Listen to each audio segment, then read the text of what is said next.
કરોડપતિનો પુત્ર કે જે બન્યો છે નશાકારક જે વસ્તુઓ છે તેનો પેડલર।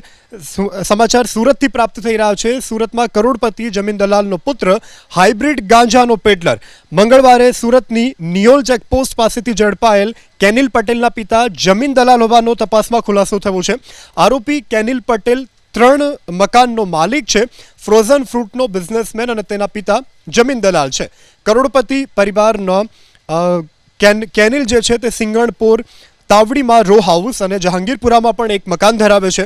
કેનિલે 2 વર્ષ અગાઉ કેનિક્સ the food processing company registered કરાવી છે। નાનપુરા જલદર્શન ટાવરમાં તેની ઓફિસ પણ છે। વરાછાના રિલાયન્સ મોલમાં કેનિલની ઓળખ કતાર ગામના અક્ષય ઉર્ફે આઝાદ સોની સાથે થઈ હતી। અક્ષય કેનિલને મુંબઈથી તેના સાગરીત પાસેથી ગાંજો લાવવાની ઓફર કરી હતી, જે બાદમાં કેનિલે 10,000 કમિશન આપ્યું, જે નક્કી થયું હતું।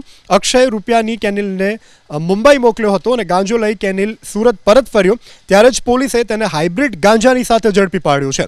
રાજકોટના 150 ફૂટ રિંગ રોડ પરથી ઝડપાયો હતો ડ્રગ્સનો જથ્થો।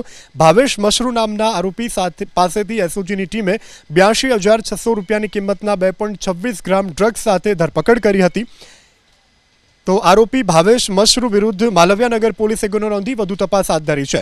ભાવેશ મશરૂ અગાઉ પણ ડ્રગ્સ કે અન્ય કોઈ ગુનામાં સંડોવાયેલો છે કે કેમ તેની પોલીસ તપાસ કરી રહી છે।